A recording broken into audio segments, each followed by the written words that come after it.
حضرت علی رضی اللہ تعالی عنہ نے ارشاد فرمایا، زندگی کے 3 سنہری اصول ہمیشہ یاد رکھو۔ اس سے ضرور معافی مانگو جسے تم چاہتے ہو، اسے مت چھوڑو جو تمہیں چاہتا ہے، اس سے کچھ نہ چھپاؤ جو تم پہ اعتبار کرتا ہے۔ جس نے کسی کو اکیلے میں نصیحت کی اس نے اسے سنوار دیا، اور جس نے کسی کو سب کے سامنے نصیحت کی اس نے اسے مزید بگاڑ دیا۔ حضرت علی رضی اللہ تعالی عنہ سے پوچھا گیا کہ مخلوق کی اس قدر کثرت کے باوجود اللہ تعالیٰ ان سے حساب کیسے لے گا؟ آپ نے فرمایا، جیسے انہیں رزق عطا فرماتا ہے۔ خوش مزاجی خوبصورتی کی کمی کو پورا کر دیتی ہے، لیکن خوبصورتی خوش مزاجی کی کمی کو پورا نہیں کر سکتی۔ دنیا بدترین ہوتی جا رہی ہے، برے لوگوں کے زیادہ ہونے کی وجہ سے نہیں بلکہ اچھے لوگوں کی خاموشی کی وجہ سے۔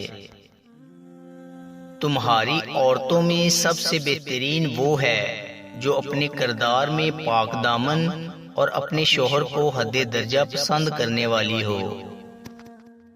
روزے کی حالت میں دوپہر کو کلولا کر لیا کرو، اس لیے کہ اللہ تعالیٰ خواب میں روزہ دار کو کھلا پلا دیا کرتا ہے۔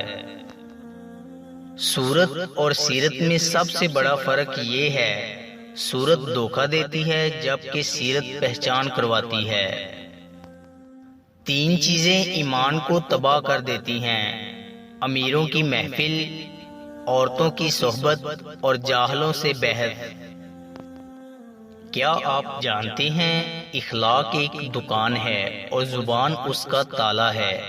تالا کھلتا ہے تو معلوم ہوتا ہے کہ دکان سونے کی ہے یا کوئلے کی۔ تمہارا ایک رب ہے پھر بھی تم اسے یاد نہیں کرتے، لیکن اس کے کتنے بندے ہیں پھر بھی وہ تم کو نہیں بھولتا۔ حق بات کی پہلی نشانی ہے اس کی مخالفت ہوتی ہے، جس کی کوئی مخالفت نہیں وہ قطعاً حق نہیں۔ اچھے لوگوں کی ایک خوبی یہ بھی ہوتی ہے کہ انہیں یاد رکھنا نہیں پڑتا، وہ یاد ہی رہتے ہیں۔ عمر امیدوں اور تمناؤں کے درمیان ضائع ہو جاتی ہے۔ دوستو، امید کرتا ہوں کہ آپ کو ہماری ویڈیو اچھی لگی ہوگی۔ اگر آپ کو ہماری ویڈیو اچھی لگی ہے تو لائک کیجئے، اور مزید اچھی ویڈیوز کے لیے ہمارے چینل میکس ہیپینس کو سبسکرائب کر لیں۔ شکریہ۔